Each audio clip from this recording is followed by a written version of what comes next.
On behalf of the J. Sherwood McGinnis Jr. War, Peace, and Justice Project, welcome to tonight's session titled Wartime Leadership and Interview with George Washington.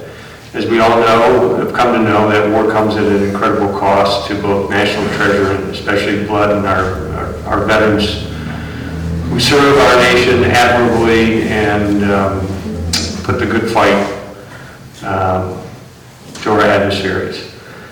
This is just one of many sessions in the symposium series. We will also, and we just like to thank you for your support regarding what we're attempting to do, which is to illuminate the human drama of conflict and war's impact on society, especially on our veterans and their families. I think tonight we have a special program I think you'll thoroughly enjoy.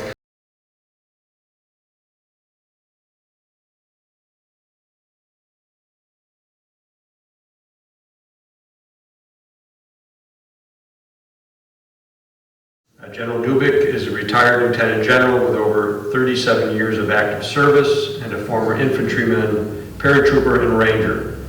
He is a former Commanding General, 25th Infantry Division, and former Commanding General, 1st U.S. Corps. His last job on active duty was Commander of the Multinational Security Transition Command, Iraq, and the NATO training mission in Iraq during the surge of 2007 and 2008. Currently, General Dubik is a senior fellow at the Institute for the Study of War and Institute for Land Warfare, as well as a 2021-2022 George Washington Research Fellow at the Fred W. Smith National Library. General Dubik is the author of Just War Reconsidered, Strategy, Ethics, and Theory, and co-author, along with General Gordon Sullivan, of Envisioning Future Warfare. Additionally, he is recurring author featured in Army Magazine. From 2012 to 2013, he held the General Omar N. Bradley Chair in Strategic Leadership, co-sponsored by the Army War College, Dickinson College, and Penn State Law School. General Dubik is also the chair of the J. Sherwood McGinnis Jr. War, Peace, and Justice Project. Our next guest, I'm not sure our next guest actually needs much of an introduction. He is Colonel George Washington. However, when not performing the role of Colonel Washington, he is also known as Daniel Cross, who is a full-time first-person interpreter and is considered a nation builder where he is presently employed. Ladies and gentlemen, General Jim Dubik and Colonel George Washington. Thank you. Well, if you do not mind, sir, I will give a brief introduction to myself. Very good. And then we will commence the conversation. It is a pleasure meeting each and every one of you, all who are, except for the few people here, unknown to me. And therefore, I thank, again, our kind host for offering introduction. For you all to have a bit of context, I stand before you just now in myself in the year of 1775 and the spring, and recently arrived in Philadelphia, preparing to engage in what will be the second Congress, dealing with these struggles that we have had, obviously, with Parliament, with the King in Great Britain these past few years, hoping for reconciliation with the Crown, and understanding the reality that less than a few months ago, there were shots fired at a place in Massachusetts called Lexington and Concord. You may have heard of the news, I think. Not good at all. And those concerns are frankly altering the entire circumstance that this Congress has come together for. The hope, again, was and has been, from the first Congress last year until now, reconciliation with the Crown. And we can discuss this more in detail. I do not wish to distract us from our present purpose. But the difficulty that we find now is that these questions of what does that reconciliation mean, now that, frankly, the potential for a war has gone from hypothetical to quite potentially literal. Blood has been spilled, British blood spilled by British muskets. The conversation that we've been discussing is to look back on my life as we are now in this trying times and what may help all of us guide forward, and myself included. And so I thought it appropriate to don an old uniform from many years ago, nearly 20 years ago, actually no, 21 years ago, and then to allow us to engage in conversation on that subject. So I will stop being the consummate politician that I claim not to be and allow a conversation to begin. Do you all mind if I sit? Please do. It's very kind of you, thank you. General, it's a pleasure. My pleasure, Colonel. Oh, no. Thank you very much. The honor is mine. For being here and taking the time this evening to explore wartime leadership. We'd like to, over the period of the evening, talk about your development as a leader, both in the period of the 7-Year War, the French-Indian War, and the interwar period. And to get your reflections on developing into the kind of person that is being considered to be the commander-in-chief of all the colonial armies. Of course. It's a common belief, in our time anyway, that your foundation of your leadership, your wartime leadership, was your combat experience in the 70 Years' War. And so I want to start there. I have 3 questions, and we can range wherever we want to go. Of course. 3 questions about the period of the 7-Year War. So I'll start first. Can you talk about your experiences prior to Braddock? I'll ask questions separately on Braddock and forward, but just the period before Braddock. In a variety of missions that Lieutenant Governor Dinwiddie gave you, how they ended up, what you learned from them, how different were they, and we can start there, and I think range, pretty well from there. So, As you like. Well, for those who are not familiar, I was a soldier a long time ago. I mentioned 20 years, and it is 21, truly, since my first military experience began. I must give a bit of context to make sense out of why I became a soldier, and then to specifically address those questions you mentioned. I've been born into a family in Virginia that would be considered in the upper echelons of our society. But you must understand that in every society there are stages to that particular sphere you were born into. There are the privileged, which I am born into that privileged class, most certainly, but then there are also the privileged. I was born into the edge between those two. Not a merchant, not a working man, a gentleman, yes, but not quite that far.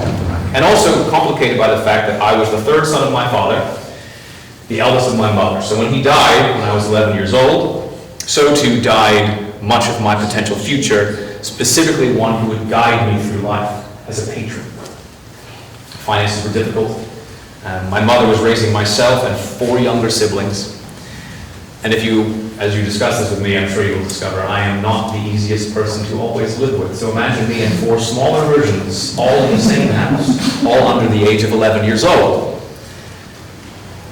I'm a bit of a temper, that's what I was trying to get at, in case you weren't sure. I've learned to control it over the years, but it pops out from time to time. I will do my best to not allow you to see that aspect of me tonight.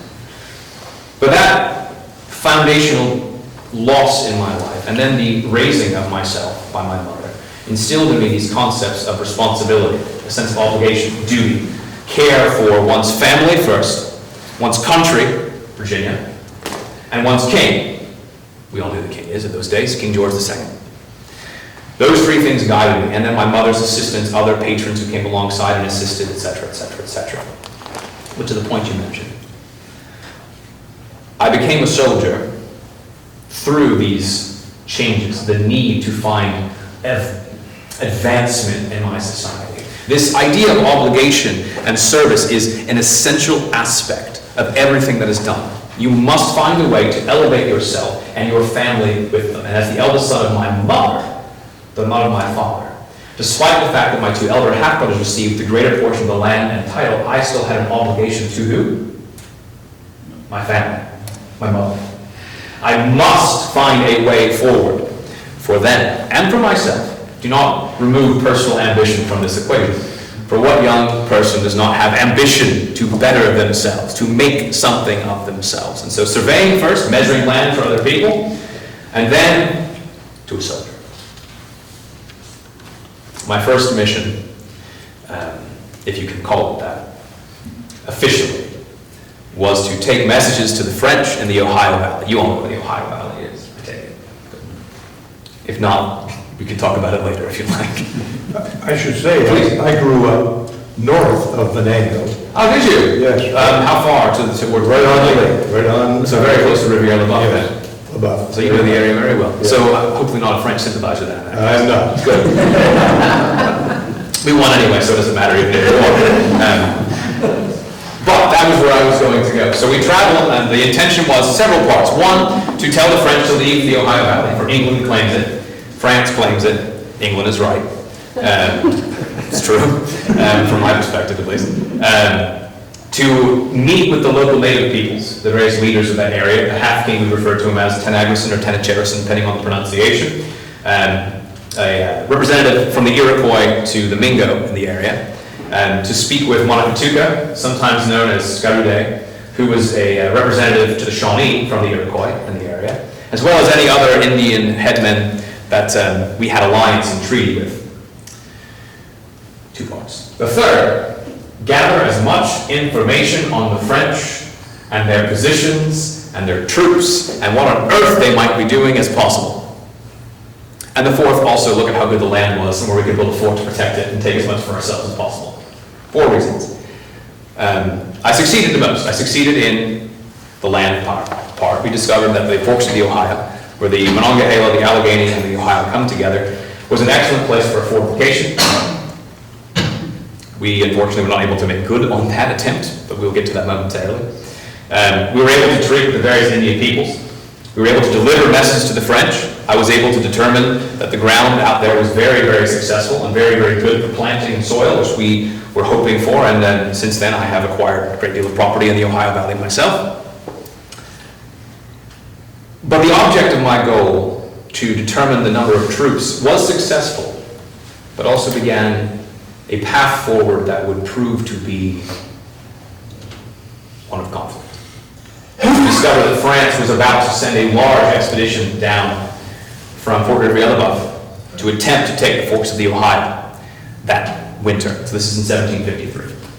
I counted hundreds and hundreds of canoes, bateaus, large, not barges, but larger canoe barges being constructed as well. Artillery being gathered. All with the intention we assumed of moving down to take that choke point.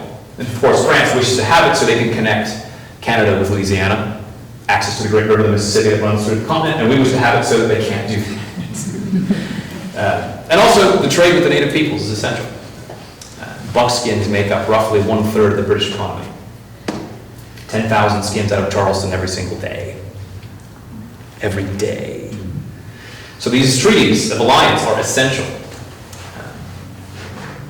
I nearly died on that trip.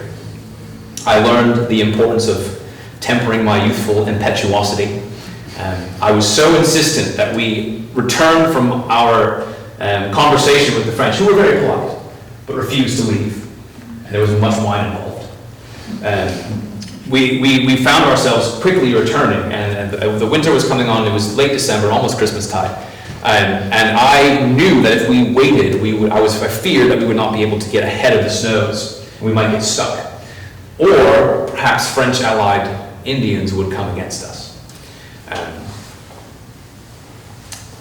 So with haste we moved.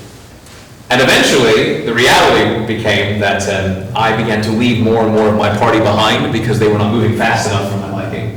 First, the half king and his people, who needed to stop for whatever reason they wished, in order to continue on at such speed, and frankly were probably the wiser for it. Some of my scouts and the men along with us, we left behind with the baggage train, the horses we had, because they could not find enough food to eat on the fact that it was now beginning to snow. So it was just myself and Mr. Gist, one of our guides, who were traveling as quickly as possible to try to arrive back to Williamsburg. We realized we were very quickly getting lost, so we stopped at a place to gather a guide of sorts, an Indian man. And if I had known anything about the idea of literature and foreshadowing, I would have not picked a guide at a place called Murdering Town.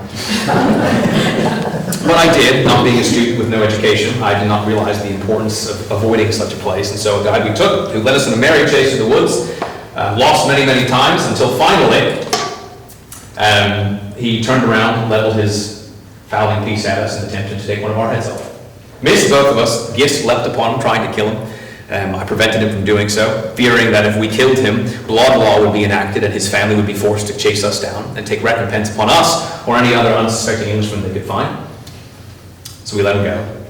And then fearing the fact that he might just go back and get his family anyway, we continued quickly, and that's where the dead part came in the second time. We were crossing the Allegheny River, swollen with snow. It had broken up the ice floes. We created a raft using nothing but a dull hatchet. We're poling ourselves across.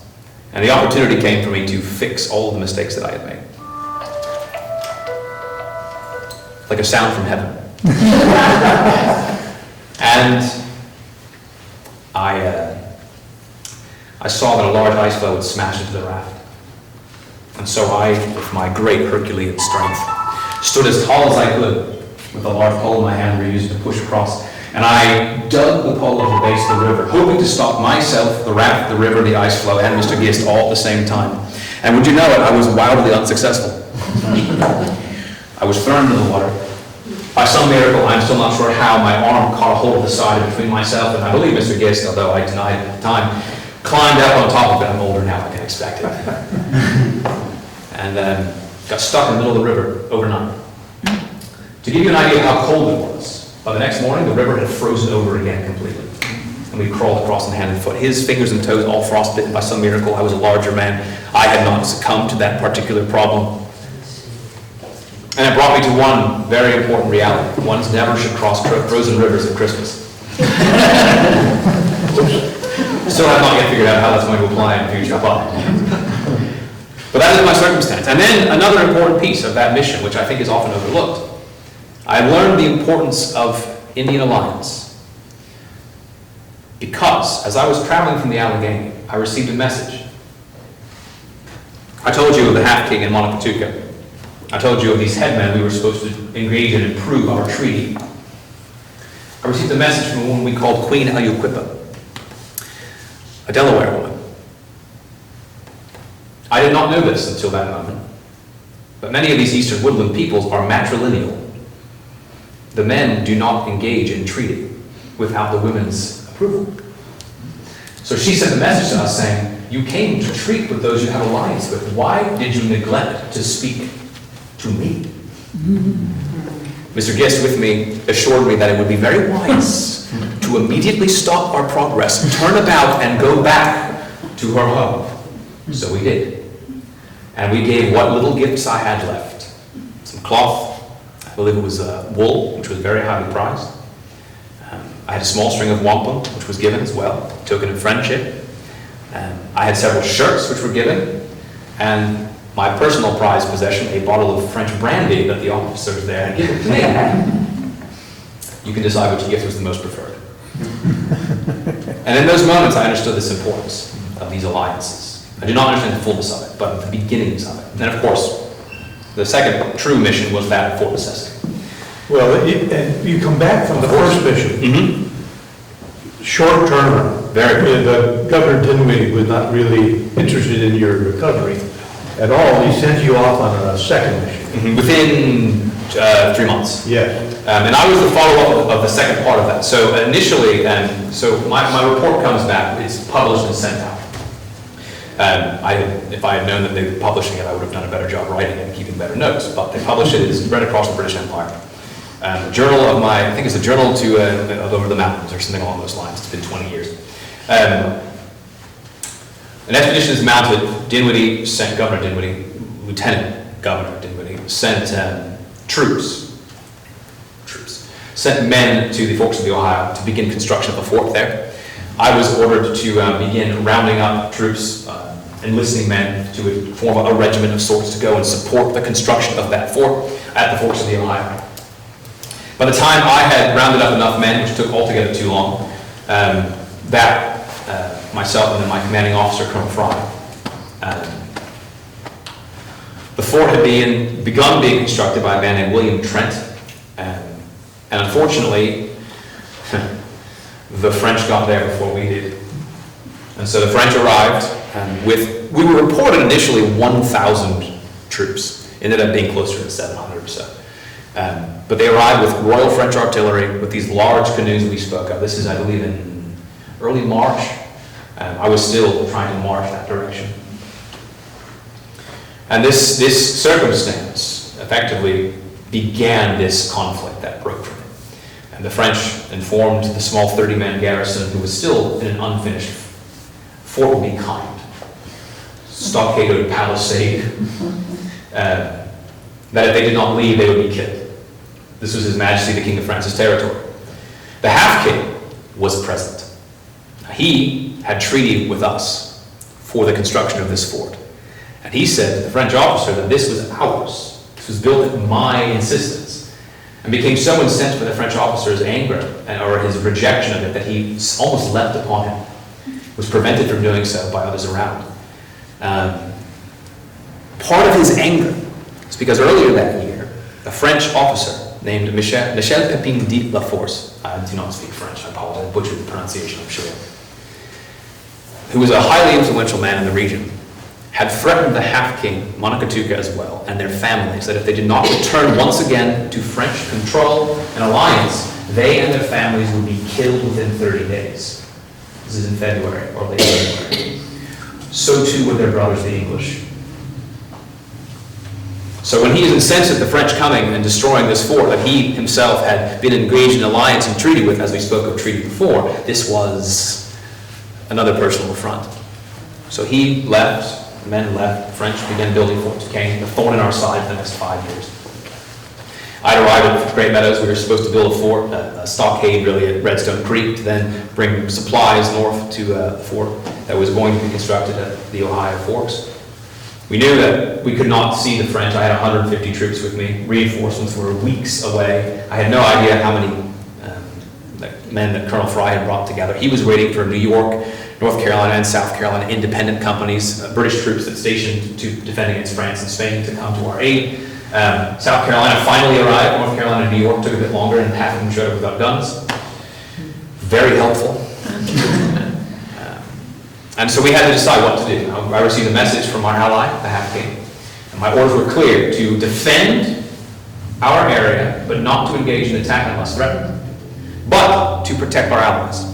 So when news came from the half-king that this threat had been made against him, and that this Michel Pepin de la Force had gotten between him and our forces with 50 troops, a third of my fighting force, we knew that something had to be done. They asked us to come and assist. So I sent out some of my men, myself included. We met with the half-king, who had found where this small party of French troops were stationed. We walked upon them. We encircled them up on a high bluff, and then I was down at the right-hand flank, really at the most exposed, potentially. Lieutenant Colonel Stevens, well, who would become Lieutenant Colonel Stevens, then a captain, was up on the bluff. The other side was sealed off by the half-king and his handful of warriors. Montecatook was with me, along with another man named Cherokee Jack.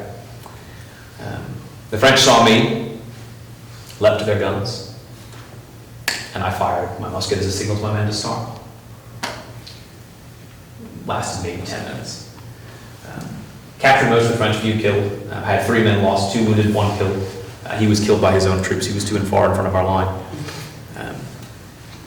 We were successful. La Force was present. He surrendered to myself, Montecatook, who then brought him to me. The half-king was angry with him, attempted to kill him. I prevented him. Again, still not sure how to do this alliance business at the time, which I think made it perhaps worse. Took those men prisoner, began to move them, and in the aftermath, a bit of diplomatic papers were presented that there was another officer there named Jumonville, who had been given orders to give to us if we had appeared, summoned us to leave, as I had done the year before. He died in the fighting.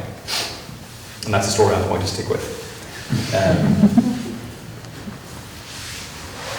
That became the linchpin of France's cause against us. A few years later, they used it as the casus belli to start the war, saying that I had assassinated a French ambassador. And in fact, had admitted to it at Fort Necessity a few months later. So we retreated back. My first taste of combat, getting ahead of myself. I wrote to my young brother John. Remember, a young man, 21 years old, just turned 22. I wrote to him and said that I had heard the musket balls whistle, and there was something pleasing in the sound. At Necessity, we were surrounded The like half-brother of Jumonville was in command. They were counterattacking to avenge the deaths of their comrades at the small glen near our position. Our Indian allies, the Half-King and Monocotuca, seeing the position that I had created for myself as untenable, a small place in a large meadow surrounded by high ground, where I, with my great military experience, expressed that I believed I could hold against 500 men. How well do you think that worked out for me? Again, 21 years ago, I could speak with it more freely than I did then. We were not able to hold it, but my men, for their credit, held the fort for over 6 hours through a driving rainstorm. 300 of us, South Carolinians, Virginians, standing side by side. 75 men wounded, 35 men killed. The small redoubt, if you can call it that, outside our little tiny palisade of space, which was truly, the stockade in the middle was barely twice the size of this table. The mud and water mixed with blood, sometimes up to our hips. Surrendered the only time. French were surprisingly willing to take us for surrender as opposed to killing us all. They had superior numbers. They should have wiped us out to a man. And if we had left that place and tried to make it back to Virginia, we would have been attacked on the road and we would have been killed to a man. My first taste of combat. True combat. Not so pleasant in that circumstance, you know. But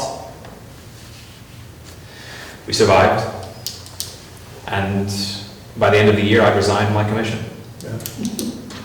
Because of question over authority, British officers outrank provincial officers. So, for example, if I'm a lieutenant colonel in those days, I made colonel on the battlefield because Colonel Fry fell off his horse, had an accident and died. But if I walked up to, say, the South Carolinian fellow who came to us, an independent company man, Captain McKay, no, yes. Because he had a British commission, he outranked me on the field. And so this question over who would have authority in time of crisis, whether you were a British officer or a provincial officer, began to be a question. And I was offered a captain's commission. I had been lieutenant colonel. I would be commanded by men that I had once commanded. Not acceptable to me at all. So, in my usual impetuosity and the desire for honor, I resigned my commission, and so ended my first year of military service. And then Braddock took me half next year. But it didn't end for long. No, not at all. So I'd like to ask you two things now in this period between your resignation and your re-entry. Of course. What did you learn from your first set of battle experiences? And then what made you sign back up with General Braddock? And what did you expect to learn or to do with Braddock, and how did that end up? Well, two things. I think the most important lesson I learned the beginning of the lesson I learned. You understand, I've spoken of this before, I spoke of privilege and society. I spoke of position and authority. I spoke of all of these concepts, right, of elevating oneself and one's expectations. But those certain things in our society come with concepts of preferment. Because you are born a gentleman, therefore you are expected to be X. You are expected to be an officer, a member of the House of Burgesses, a large landowner, a sheriff, a magistrate, etc., etc. Because we were born to be means that you will hold some position. In my case, third son of my father, I couldn't be the member of the House of Burgesses because my brothers would take those posts most likely. So a soldier was the other avenue to elevate myself.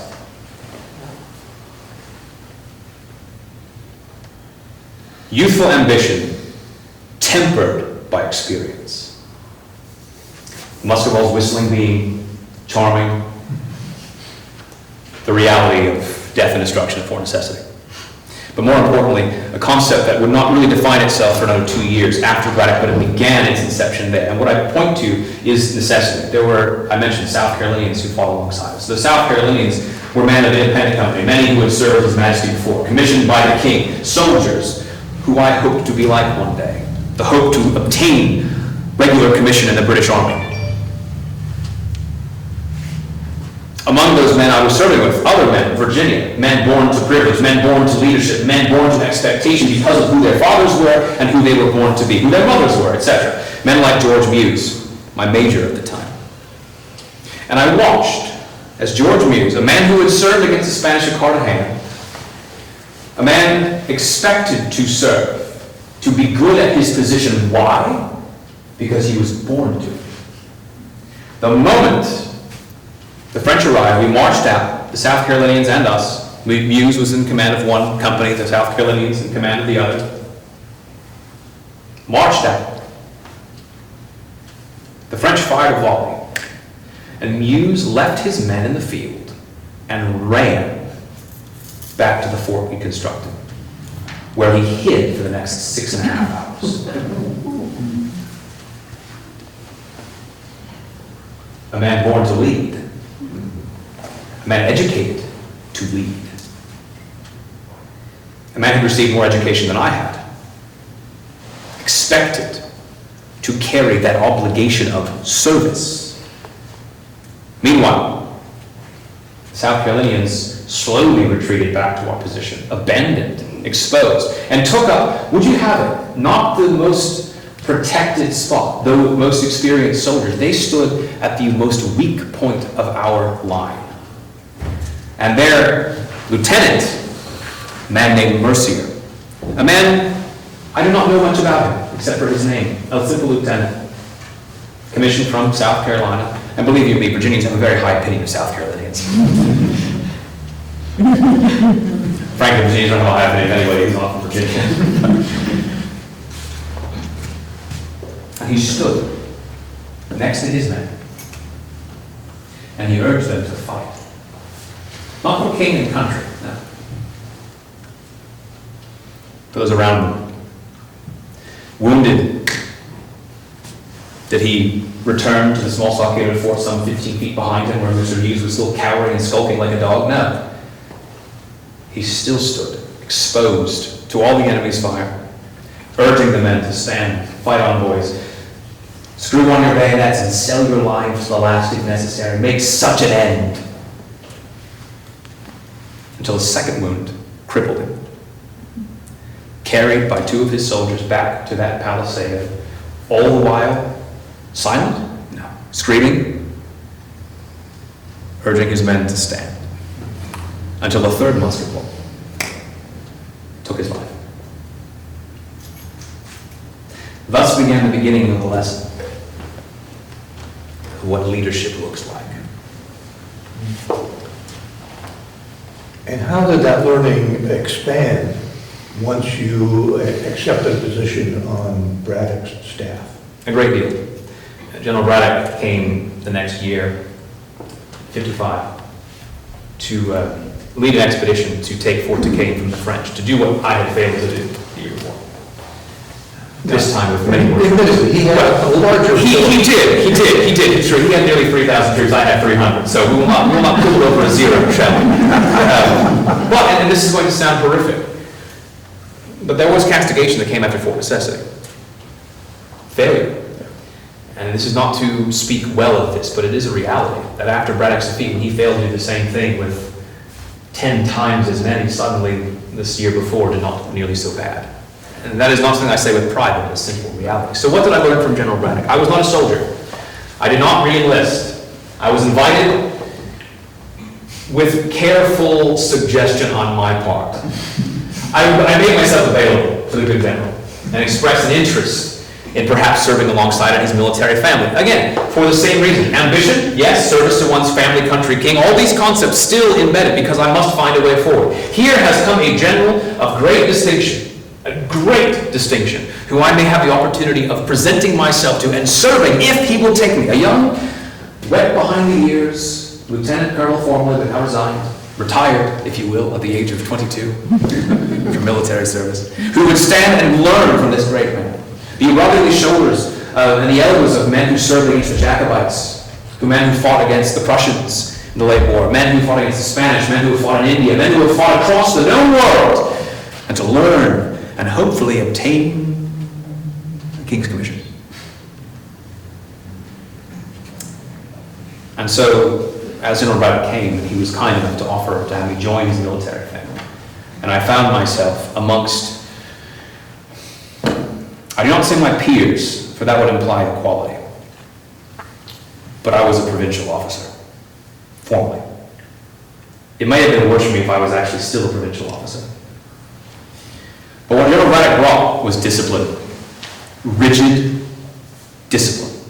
The importance of standing, the importance of training, the importance of unit cohesion, of men working together in common concert, in common cause. All of these things that I needed desperately. He brought with him experience. His other soldiers alongside him brought with him experience of the campaigns. Sir Peter Halkett, Thomas Dunbar, John Sinclair, Robert Orr, one of my other adjutants, well, not my adjutant, one of his other adjutants.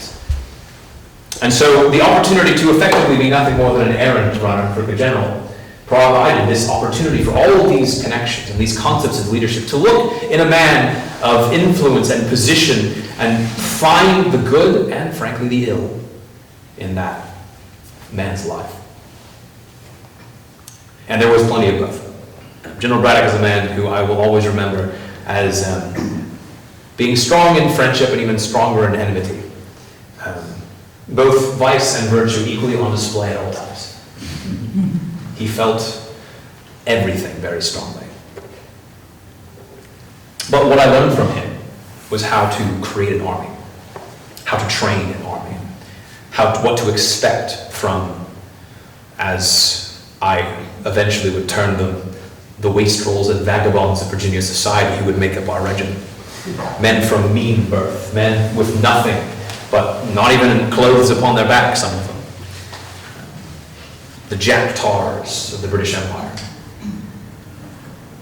But I also learned an unfortunate reality, and I've already hinted at it, that because I was born in Virginia,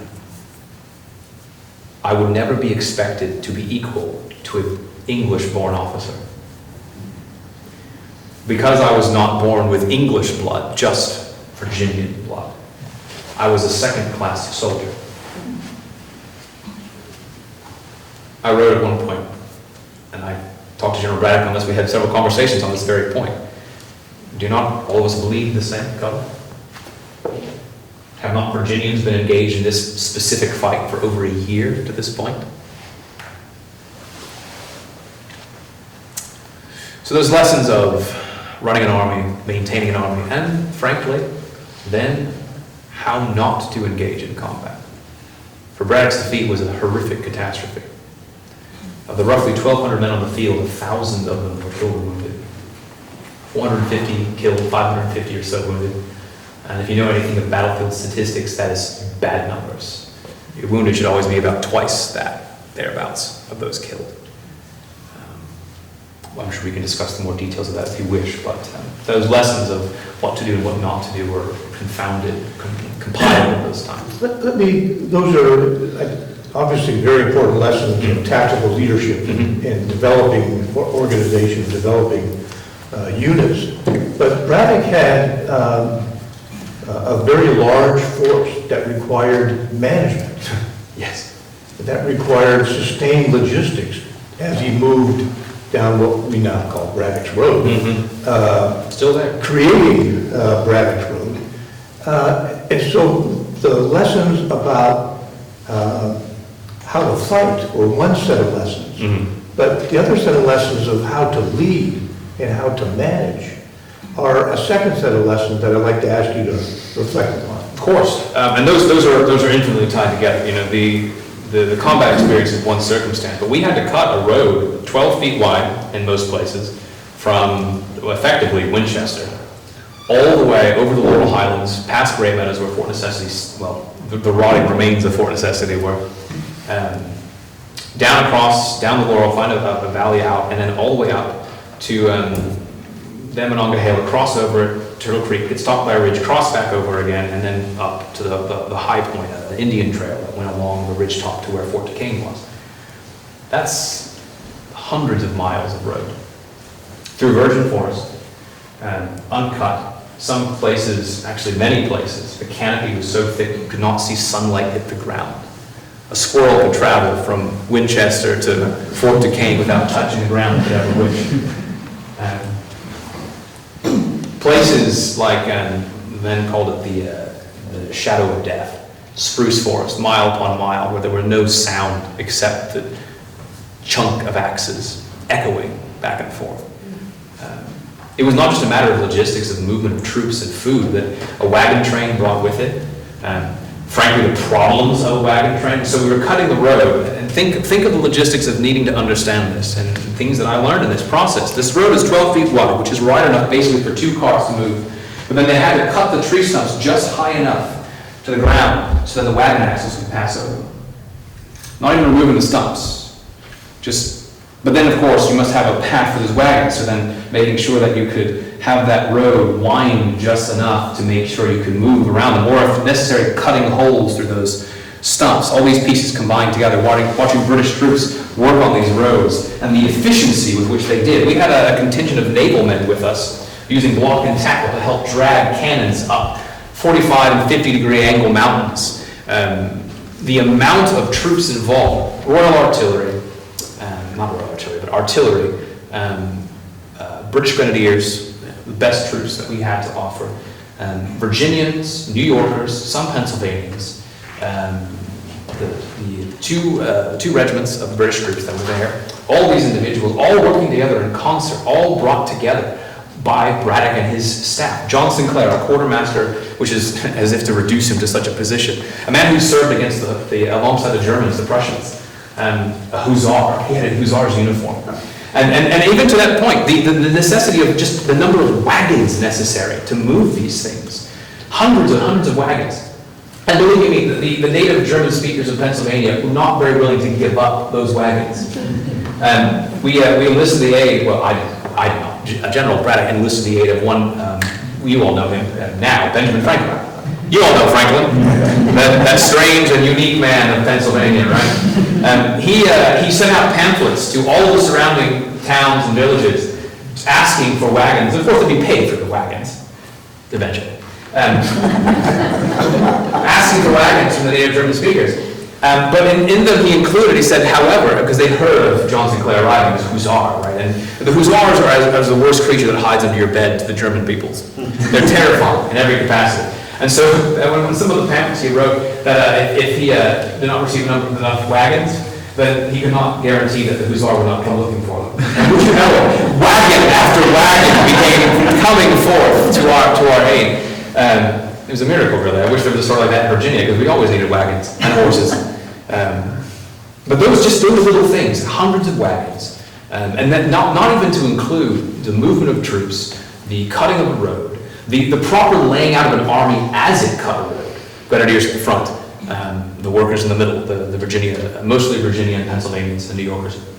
Then the 2 regiments in the middle, and then the following up rear guard, etc., etc. All these pieces of march. The fact that eventually we split the army in 2, because one was moving too slowly for the other, because we feared the French would reinforce their position, and we were trying to arrive before they could do so. So we had a flying column that moved with speed, and then the baggage train moving at a much slower pace. The logistics of that was mine and other suggestions to do so. We can determine whether it's a good idea or not later. That's not my business about this, but it happened. It was what it was. But more importantly, too, with all that, the fact that men get ill in the march. How to handle the rampant flux that was rushing to the camp that nearly killed me at one point in time. I was bedridden I couldn't ride a horse for almost a week and a half. Sitting in a wagon, being jostled, and actually made me feel like my insides were going to split open. And I was not the only one. I was probably the least severe. Men falling out, the women that were following the camp, some supposed to be there, many who were not supposed to be there. The importance of camp followers to an army, and also the problem that camp followers were, because when Braddock's defeat occurred, many of the women were left behind with the wagons because the wagoners cut the traces and rode off on the horses and left them behind to be fallen upon by the enemy. All of these things, how much food must be brought, and comparing that to Forbes, which is later, we will not get into that yet, but the fact that we were moving with such speed, we were not building positions behind us. We were not preparing fallback points, we were not preparing supply points. It was all being brought together all at once, and the amount of logistical, that's frankly, I spent more time riding back and forth figuring out where mutton had gone than actually doing any soldiering.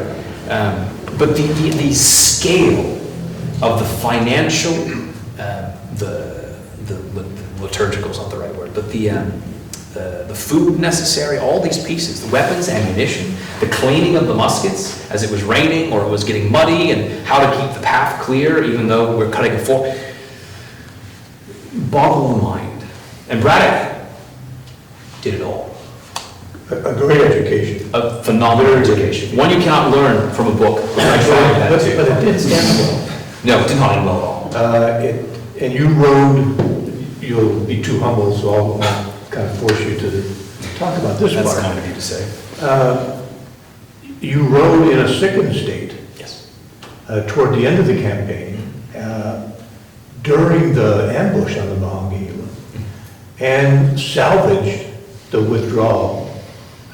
Some call retreat, they'll say withdrawal under contact, which is a very difficult task, as a junior non-officer. As a volunteer. As a volunteer. So how did you do that?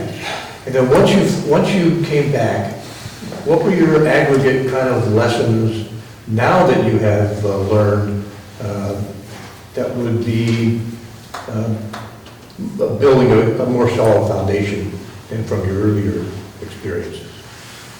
Braddock's defeat was, frankly, I rarely ever talk about it.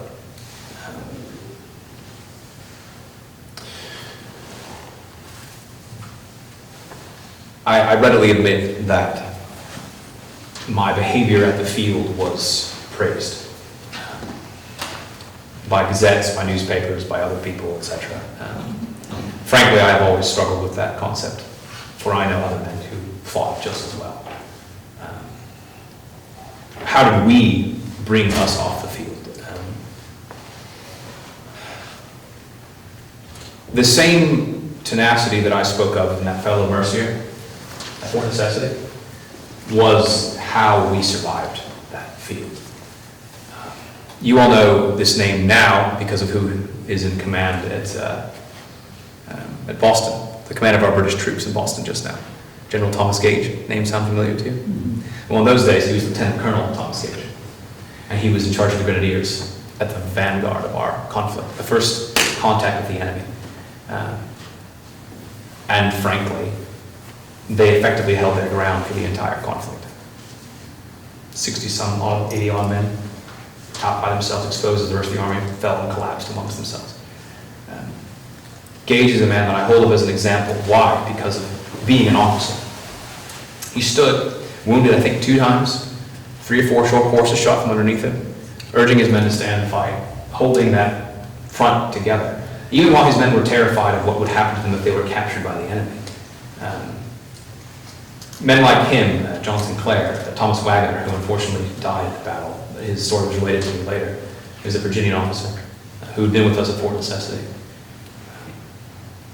He had his men move to the woods once the line began to break down. The officers were being targeted, so they were being picked off one at a time in this conflict. And so as that happened, the discipline collapsed. Speaking of discipline and its importance, and that lack of discipline, then frankly, many of the colonials knew that this removal of that linear tactic would bring death. So they moved to the trees to contact, to hide, and then wait until they could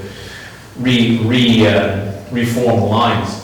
And they were being shot by British troops. July, heavy, humid day, gunpowder obscuring the battlefield in every capacity. And so Wagner, and an example of leadership that we were able to cobble together to get off the field, myself, Gage, and others, is he ran to this company, I assume I could call it a company, they were all smashed together, 80 or some odd men. British troops told them to stop firing, for God's sake, they were killing his men. And effectively they said we were commanded to fire and we're going to continue to do so. He turned around, began running back, and they fired a volley right into his back. That is the sort of leadership that occurred in this conflict. Gage, Wagner, Polson, Peroni, and 2 of my other officers who also died for the same thing. Sir Peter Halkett, who held the rear guard. Sir Peter Halkett, who had fought against the Jacobites, who had been captured there, who had told Braddock he did not think this flying column was a good idea, and yet took the rear guard to fight as best as he could, who himself lost his life, and also one of his sons in this conflict, guarding the rear. So without him, we never would have been able to retreat at all. He and a small group of Virginians and Pennsylvanians held off the rear guard for the entire conflict, kept our way open to our retreat. The story of his death is harrowing. We will not go into detail of it. It was by pieces. It was by men, myself included, seeing a moment, reacting, and then responding to things as they occur. I tried leading countercharges. Other men tried leading countercharges. We could not urge enough troops to come with us. Of the 83 officers thereabouts on the field, 69 of them were killed and wounded. It's not good odds. Braddock, for his part, stayed in his saddle. 5 horses, if I remember correctly, shot from underneath him, bullet holes through his clothes, urging his men to fight. The bravery of John Sinclair, I mentioned him earlier. John Sinclair, who was the Hussar fellow, right? This will tell you his tenacity to this point that we're discussing, this in the face of organizational collapse, men's individual bravery. John Sinclair was with the woodcutters behind the advance of the Grenadiers, and he received, there's no children present, good. He received a wound to his chest. Massive. He kept in his saddle, rode a half-mile back, all the while his men were being shot around him, to warn General Braddock of the attack at the front and the collapse of the line at that point. And when he got there, he had the presence of mind to speak in Italian. Braddock had been in Italy. They could speak to each other. Now some people will say, why? I have a supposition. Because Braddock was the only one who would hear it. That is how we survived. And then he passed off his horse and survived for the Forbes expedition a few years later. This man was hellacious. I still am not sure how, I'm not sure if he's an angel or a devil, but he's one of the two. But those circumstances were individual moments that then brought together this concept. So when Braddock finally fell, himself wounded, horribly shot through the shoulder, fell from his horse, barely conscious. I was the only adjutant left. Orm had been wounded through the thigh. Morris had his nose damaged. Hard to do anything when your nose is not where it used to be. And so we grabbed him, myself and a few others, we put him in a wagon, we dragged him to the back of the field, got him across the river, and then before he passed out, gave me orders, go get Gage and retreat. And it was a withdrawal from contact, to use your words. And in the day, I talked to the British troops running like cowardly dogs. I did. But the truth is, they still hold on for 3 hours in a mass with no leadership and organization. You cannot speak of though I did speak of their foolishness, which I completely still at times think of. Because a third of our casualties were friendly fire. I'm convinced, at least a third. Mostly my good Virginians.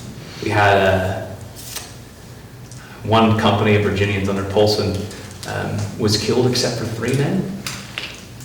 And we're pretty sure that 90% of those were friendly fire from British troops, firing into their backs. But then we were able to effectively just move bit by bit off the field.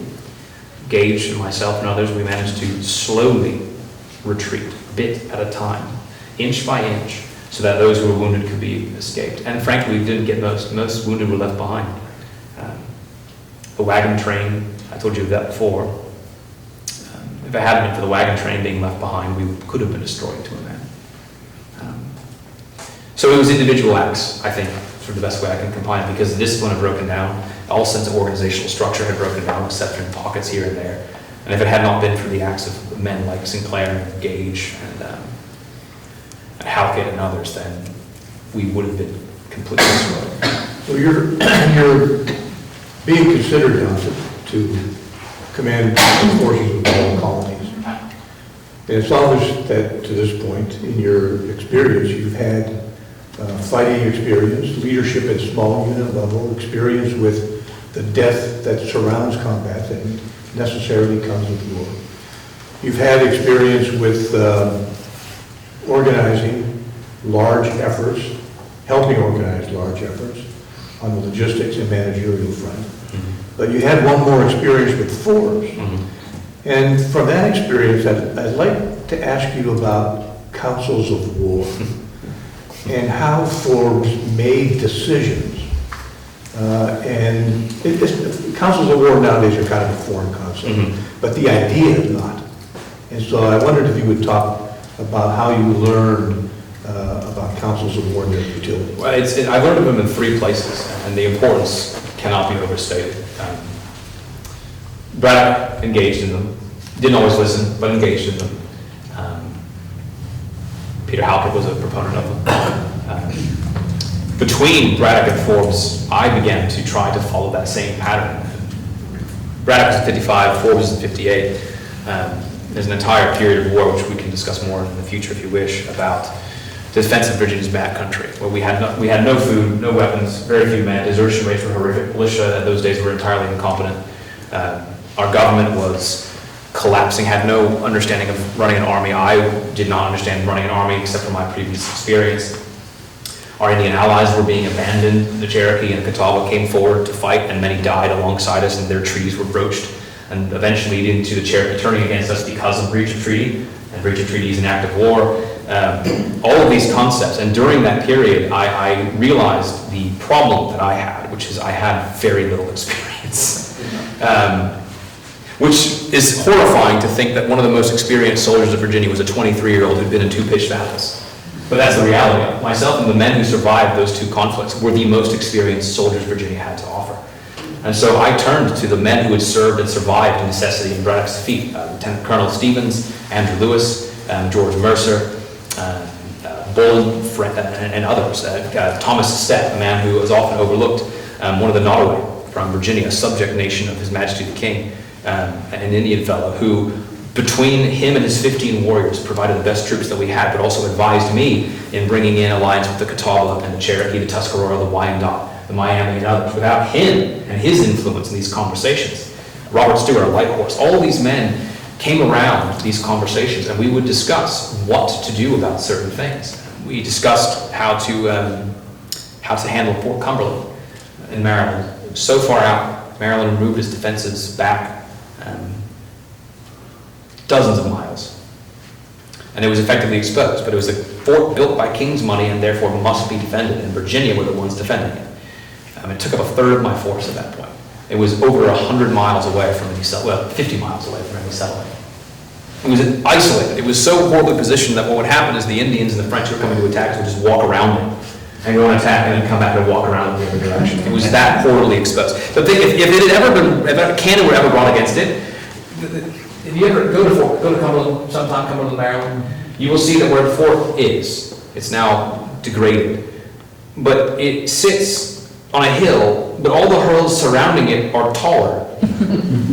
So all it takes would be for the French to bring a 6-pound cannon and they could just lob shot and shell right over top of the walls. Thank God they never did.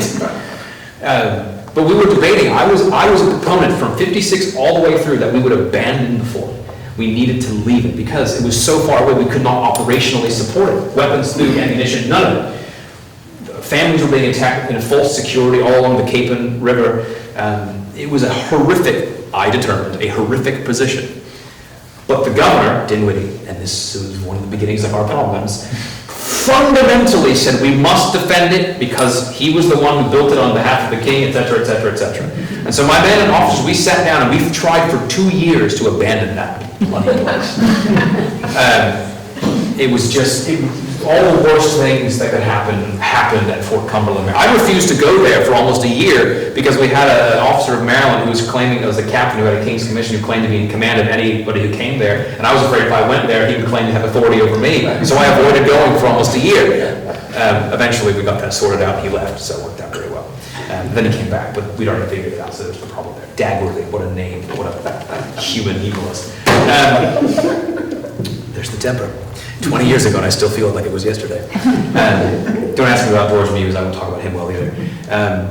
But eventually it came to a head, and we had a council of war, and I asked my officers, as I often did, I said, what should we do about Fort Cumberland? Here are the governor's concerns, here are my concerns, what do we do? They expressed their opinion. They all agreed with me that was a horrific place to stand. It could not be defended against a large superior force with artillery. It was effectively sitting ducks in the middle of a small river. You couldn't even retreat if it got taken. But, much to my chagrin, they all heard the news that I had heard recently, that there was potentially a large French expeditionary force coming towards us, and we were afraid that they would come, and any impediment in front of the French must be kept. And so they said, for now, it is unwise to abandon the fort. And so I learned from it, and I sent their advices to the governor. And on the back, I wrote my opinions, so that he had both of them. But they went with their decision. And so these sorts of things really came from Braddock, developed more during this inter-period, and then with Forbes, I saw it all come to fruition. Forbes, unlike Braddock, had 6,000 troops. He moved altogether too slow for my liking. I hated every minute of it. I wish, because I was afraid, because of my experience, if we moved with too little speed, the French would reinforce and another Braddock's defeat would occur. And so I said, we need to take Braddock's road as quickly as possible, cut right through and destroy the French. Because we heard, again, they had very few troops there, through conversation, through councils of war, all these concepts. But Forbes was insistent, no. Because of his conversation with other people, he would bring men together, men of Pennsylvania, much to my chagrin. I think of Pennsylvania is like I think of South Carolina, it's not very much at all. Anyone here in Pennsylvania? Wrong room for that comment. You're all lovely people. Your government, on the other hand, Quakers, all of them. I tease, I jest. French Canadian. Exactly, and French Canadian. Venango and all those places. But that circumstance became, he surrounded himself with men who would advise him. And he took a measured approach through those suggestions. And he built forts along the way, cut a road, which I hated, the road from Raystown all the way through. I was very happy that his council of war could not figure out how to get over the Laurel Islands, because I felt like it had proved me right, that Braddock's road was the best choice. And then some lieutenant just happened to stumble upon a way through, and all of my hopes came to dashed to pieces in a moment. But that circumstance of the leadership and authority that men like Henry Bouquet, Johnson Clark, who would come back, other soldiers that I had served alongside, he surrounded himself while ill. Forbes was very ill in the trip. He had to be carried in a litter half the time. He eventually died a few months after it was over. But unlike Braddock, who did have counsel of war, but then still pushed forward, Forbes would also not be moved by anyone. But he also did not move to, he was the best and worst of all things. Being worse because I hated the concept of moving so slowly. But he moved with measured approach. And the surrounding himself with men who could advise continued to confirm to me what I'd been learning in bits and pieces the previous couple of years. And frankly, it's something that I continue in my practice to this day. I try to surround myself with men, and a few women, frankly, who are far more intelligent than I am. It's not hard to do.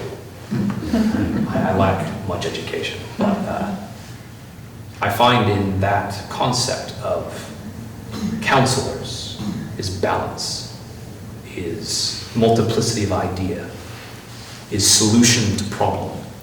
When you cannot, because of lack of experience, lack of knowledge, lack of insight, lack of intelligence, when you cannot find a path forward, someone else in that group will be able to. So fundamental, not just military circumstances, but everything. Well, thanks for saying that, because after Forbes, you resigned your commission. I did. How old? 26. 26. And retired at the age of 26. Yeah. Retired. For military. Yes, you take on a different set of responsibilities. Non-military responsibilities. And I want to plumb those for their military value. We all expect you to become the commander-in-chief here in just a little while. You're the only one in the room that I think. Yeah. And you, I think, developed a lot of skills in this interwar period partially in managing Mount Vernon, Mm-hmm. partially in participating in the, I'll say it better, partially becoming radicalized yourself in both the economic and political resistance to the parliamentary actions. Sounds like I'm And catching I'd like you to reflect about these years, the non-military years, and how they, what they did for you in anticipation of the job you might have. Well, everything you just said is true. I did not take these things on with the intention of further military service. In fact, I eschewed it. When I resigned my commission, I did not wish to take up the sword ever again. I'd seen enough combat. I was not well health-wise at the time. At the Forbes expedition, I resigned my commission and got married 6 days later to a lady of infinite quality. And frankly, I must speak of her in these circumstances, because without then Martha Custis, now Martha Washington, I would not be where I am today. In every sense of the word. She brought with her to the marriage a strength that I needed, experience in things that I had none. When her first husband died, Daniel Park Custis, he left behind him an estate with no will to divvy up and care for. He left behind him 2 small children, 3 and 2. He left behind him a grieving widow.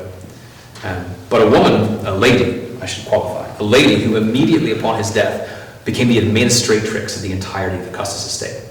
17,000 acres, over 6 counties, over 300 enslaved people. She managed all of it with almost no assistance except for legal advice from a few friends for over 2 years. And in her care, it prospered.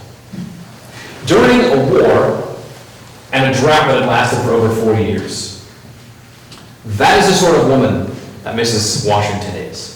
A lady who understands political gamesmanship, a lady born to a similar social class to myself, but who married above her station, and therefore far outside of any sort of imagination of reach that I could ever hope for. Frankly, it was a comical conversation that she even deigned to speak with me when I had the chance to reacquaint with her. Do not misunderstand any of this. She chose to marry me. She most certainly did. Think of it for a moment. Nearly dead. I mean, when I reacquainted with her, I'd been suffering with the flux for almost 9 months. You know flux? Dysentery. Right. 9 months of that. Consumption, tuberculosis and pneumonia, as well as some pleuritic pains in my midsection. Anyway, I digress. But when she reacquainted with me, I was not a member of the House of Burgesses. I was a soldier who was nearly dead, who had not the most stellar career in certain people's minds, who in Williamsburg, when news of my death had been reported there were men who I considered in government friends of mine who were reported as saying that they were happy to hear I had died. And then horribly finding out a few months later that that was not certainly the case. And then I sat next to some of them in the House of Burgesses the next year, which I still to this day enjoy the looks on their faces. But those were the circumstances, not the best of all. And she chose to marry me. She could have had her pick of Carters, Lees, Randolphs, those born to privilege. But she chose me. The uniform helped. But we saw in each other something simple, an understanding of suffering, of difficulty. She lost her husband, her father, and 2 of her children in the same, one of her children in the same year, 6 months. The war in the backcountry, we discussed it briefly, was horrific. And so we found in each other a potential for partnership. She did not need me in the sense that she could not handle it herself, if that makes sense to you. And so there was an even playing field. We found ourselves partners in life. When we married, she effectively trained me how to manage 17,000 acres. I'd only managed 1,500 before. And when I say I manage it, I hired someone to do it for me. I owned 25, 30 enslaved people at the time. She had managed over 300. I knew nothing of growing tobacco other than what my father had told me as a child. I knew nothing of running an estate. I knew nothing of farming. I knew not other than what I read in books. Much like when I was a soldier, it started with nothing. And so that relationship with her brought support in this time and formed me into who I am without her political connections, et cetera, et cetera. And so that farming, it turned into farming. It started off as plantation keeping, growing of one crop for finances. And then it turned into farming. I very quickly saw the problem with the economics of tobacco. England controls the market. It can only be sold to England. You can't sell it anywhere else. They control the aspect of everything, which means that they control the price. And if everyone grows tobacco, because it's the only way to make money in Virginia, that does what to the price? Up or down? Down every year. And it destroys the soil. After 2 years, you have to let a field go fallow for up to 20. It's a great crop rotation. 20 years, right? And so, in order to have more tobacco, you have to have more land. In order to have more land, you have more people to work the land, because it's a 13-month crop from start to finish. Back-breaking crop. Back-breaking labor. So you need more people to work the fields, and thus the cycle continues. Every year, you're more and more in debt, because we have no means of production here. We're getting close to the British concerns now, aren't we? We have no means of production. We can't make anything. Look at what I'm wearing. Look at what you're wearing. Ask yourself this question. Don't answer out loud. Ask yourself this question. How much of what you're wearing is made within 10 miles of your home?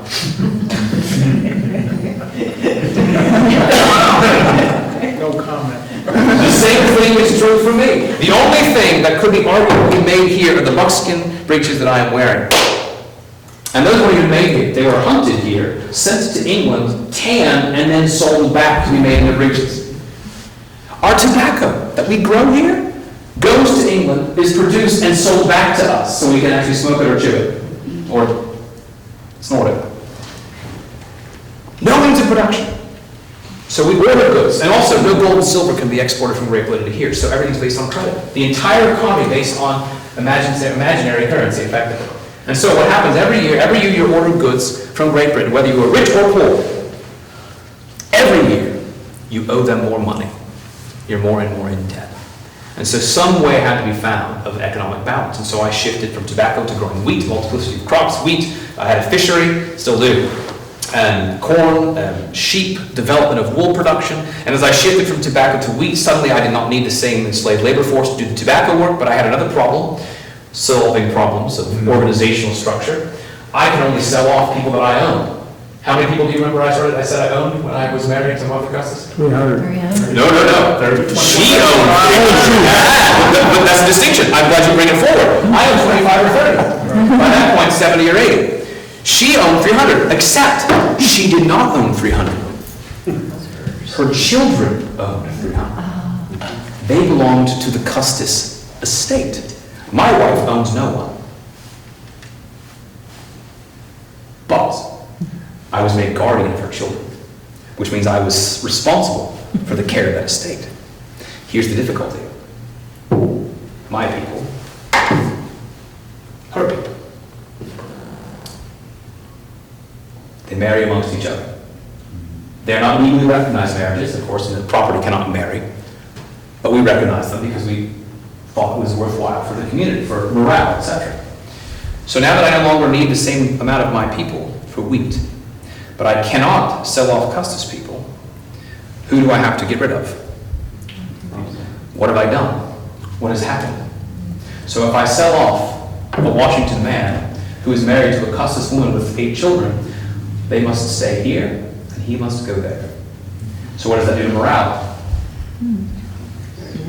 What will he do when he goes to that other place? Or vice versa, if I switch the two, if I sell these people off and I keep him, what happens? Well, I can't sell them off. Or imagine these were Custis women and children, Washington women and children versus a Custis man.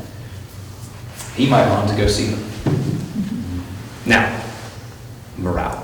So this economy question comes into play. And so what do? I say, no, we won't sell those people off. We will keep families together, and we will find another path. Such the multiplicity of crops. Wheat, fishery, blacksmithing, carpentry, etc., etc., etc. So these concepts of how to fix this problem, how to fix this economic system, how to fix this institution of slavery that we are frankly bound to because of the economy that we find ourselves in. There must be some path forward. We must find a way of economic balance with Great Britain. We must find our own means of production. And so these seeds and this concept of leadership began blending with my military career. But you're having to solve these problems in an environment in which England has to solve some problems. They need to raise money to pay for the war that you just talked about. True. And that aspect of the complexity plays very much into how you solve the problems on Mount Vernon and how you get involved in the first Virginia, then trans-colony movement. We have struck upon a very simple word: economy and money. Drives everything, doesn't it? Follow the money, huh? England has to pay for the conflict. More importantly, they must pay for the soldiers that are now stationed in the frontier. So the last war against the French imbalanced the world. There was not a single restoration of boundary lines. England won so very much that it shifted. Canada, Spanish Florida formerly, now England. Some way of protecting must be done. The other difficulty is England had plumbed the depths of their own people. England had been taxed and taxed and taxed and taxed and taxed. And so here the colonies sit is potentially ripe. Now the complexity of it is that, as from my perspective, and from many in Virginia as well, frankly everyone in Virginia at the point, we did not see ourselves needing to pay extra to Great Britain. And why do I say this? Because we'd already paid. 12 requisitions for funds came to our government in Virginia from the Crown during the 7 Years' War. 12 of them. How many do you think we paid? Everyone. Guess how many British troops were stationed in Virginia before I resigned my commission? 0. Not one. There's a part of the problem. Parliament, in their infinite wisdom, I was sarcasm in case you weren't sure, effectively determined a course that, as I see it, of not just taxation, because taxation is not the point. We are happy to pay taxes. I speak of these requisitions. Had Parliament simply sent a request to us, as they had done during the war, saying we need X amount of pounds from Virginia and determine how to collect it, there would never have been a single, well, there would have been some people who griped, but there are always people who don't like paying taxes. Well, none of us like paying taxes, but they're a necessary part of society. We would never have had a complaint. The issue was Parliament determined not just taxation, but they wished to legislate directly upon us. And now we come to a different question. Not just money, but rights. We as Virginia, though Virginians, not English, we are still British subjects. We in Virginia, and Pennsylvania, but in Virginia, we'll speak about Virginia since that's where I'm from. Apply it to yourselves as you see fit. We are chartered by the king. We are a colony of the king, not of Parliament. Our charter, as part of the British Empire, we are guaranteed a representative government. And what is a representative? A representative is marked by a single concept for us as British subjects. A representative elected by the freeholders of their community represents them by passing laws that they themselves are bound by. You all in Pennsylvania, many of you. I will use this example. And this is the very problem that begins this, as you put it, radicalization. You all are Pennsylvanians.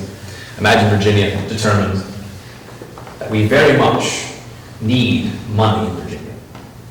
And so we will place a tax upon your shoes.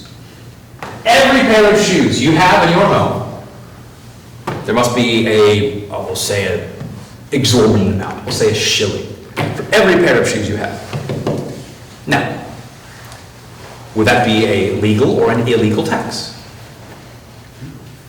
I put it to you. I am from Virginia. You are Pennsylvanians. Did you elect me to your government? No. No. Do I represent you? No. No. Why not? I live in Virginia. You all are from where? Therefore, I cannot represent you. I cannot represent you because I'm not bound by your circumstance. I am not from your community. I do not know you intimately. I do not know your means. I do not know if you can bear a 1 shilling tax on your shoes. You don't even know if we have shoes. I don't even know, well, based on what I'm seeing now. unless you've painted your feet very dark and have very strangely shaped feet. I think I can guess. But you get the idea. You see the point, the problem of this concept. So what Parliament seeks to do, starting really with the stamp tax in 1764, about 5 years into my membership in the House of Burgesses, they seek to directly legislate using a stamp tax. The stamp tax is not the problem. We used stamp taxes in Virginia to pay for the requisitions that the king sent us during the war. We used a tax on wagon wheels in Virginia to pay for some of the war money that we were expected to send us. But what always came was a request for funds that says this is what the ministry needs. Parliament sent a recommendation for how the tax could be levied, but then Virginia voted. Our representatives voted and said the people can bear a tax on this for this long to this amount. And then the Governor's Council, like the House of Lords and Parliament, read it and said, no. Sent it back down to the House. They changed a few things, they send it back up. They say yes. The Governor looks at it, says yes. Sends it on to the King's Ministry. The Ministry sends it to the King signs it into law. That is how it has been done since we were founded. But now Parliament, who's the representative government of where? England. Not Britain. England. They are voted by English people. Ireland has their own parliament at this point. Even Ireland is not directly well, there's another conversation. They get circumvented all the time. But the concept is that England, Scotland, and those different pieces vote for their elected representatives, and then they have taxes passed upon them. I'm getting already very excited about this process. The problem is that then Parliament seeks to directly legislate upon us, not taxation, but through method of taxation. And that is the issue. We have our own representative government here. This has been the way it is. We are not Parliament's colony. We are not the British Empire's colony. We are the King's colony. We belong to the Crown. And therefore, we only can tax ourselves through these conversations. They can request funds as it has always been done. We will do it as it has always been, etc., etc. That's the point of the stamp tax. This begins. And Parliament very quickly removes the stamp tax. Because of protest here, massive protest, threats of tarring and feathering. There's one of my own soldiers, George Mercer, the stamp distributor of Virginia. They almost beat him in the public street for refusing to do so. Now, I have a problem with that because he's a friend of mine and he's a soldier, but another conversation. It was repealed. Speaking of radicalization, we're already right into it. You can see the radicalization is oozing from my pores at this exact moment. But then what happened next after this strange circumstance is that Parliament passed another bill.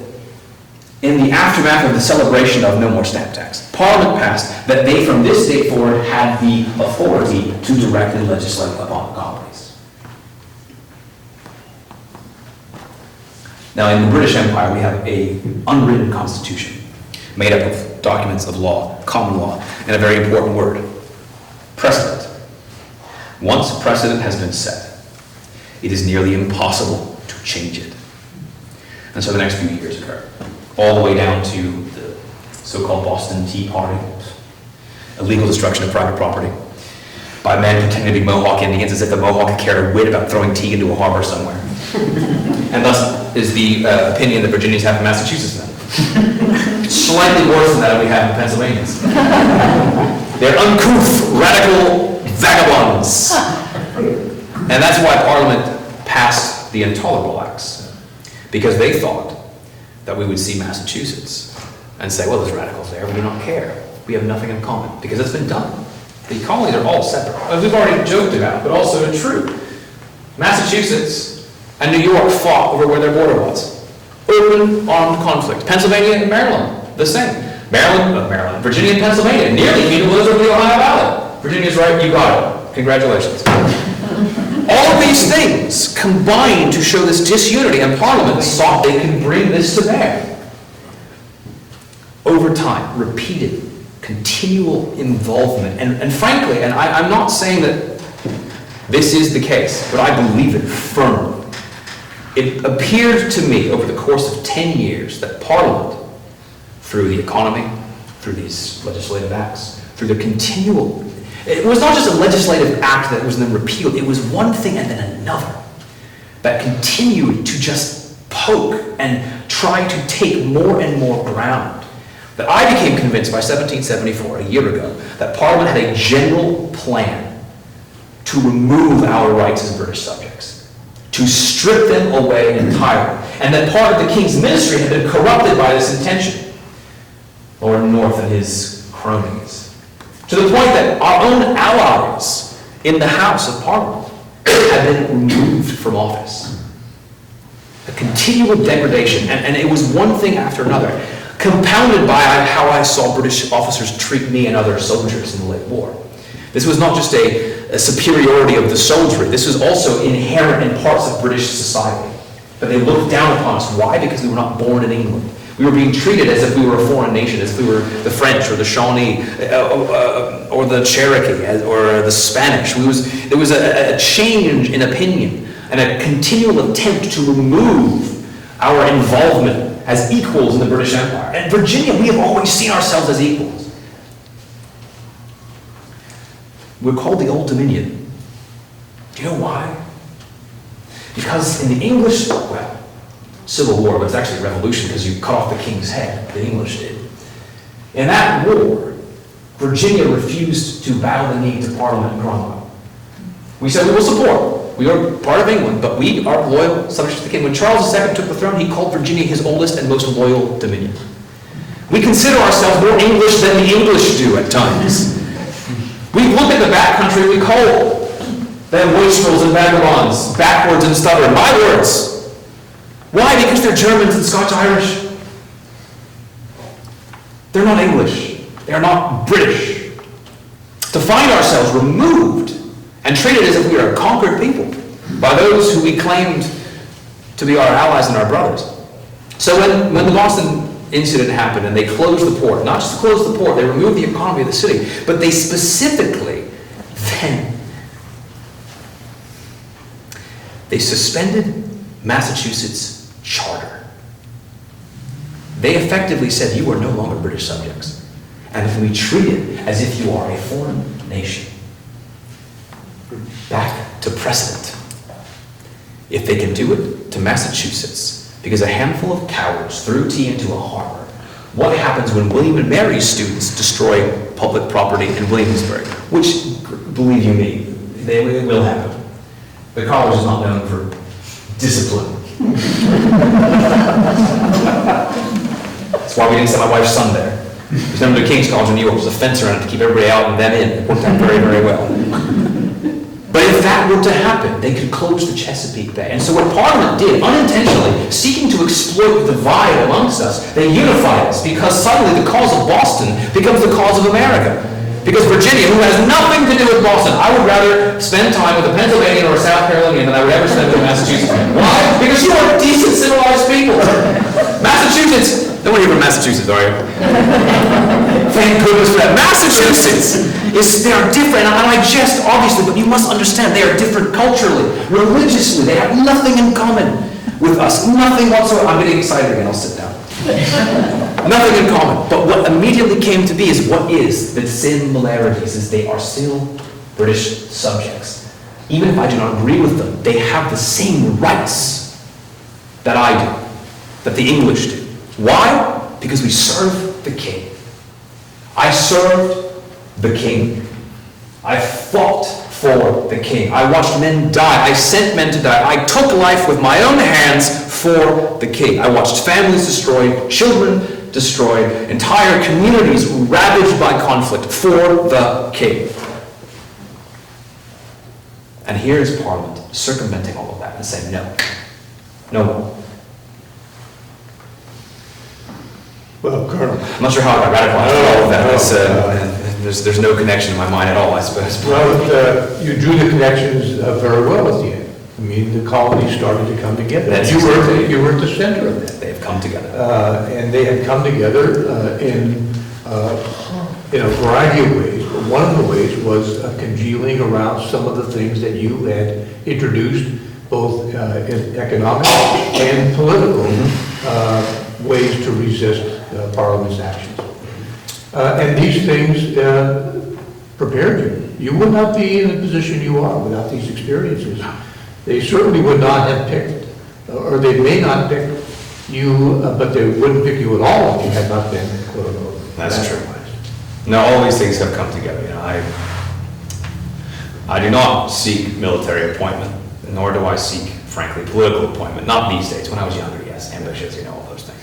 Well, can we ask the audience if there's Of course. questions Please. that anyone has now for Colonel Washington on the eve of his potential appointment? Sir? Would you agree or disagree with the following statement? Oh, no, that's a good way to start this conversation. That George Washington ordered the first shots fired in the American Revolution. In the American Revolution? At Lexington and Concord? No, thankfully not. The Shots fired in defense of Fort Necessity were not, I said were not the first? No, I misunderstood. I thought you meant the Revolution. I apologize. No, I will readily admit that I fired the first shot. The signal to my men was to fire the shot. I was carrying a musket at the time. Of the 7-Year War, Yes, I most certainly fired the first shots in the 7 Years' War. which led to the foundation of the Revolution. Let's not talk about that. One could argue the two are not connected. I would not say I started the 7 Years' War, personally. The French say that. Now I know how you fall. But the reality of it is that skirmish that took place there is these sparks that were already smoldering in the conflict. So most certainly, I will readily admit, I began the ambush there. I fired those shots.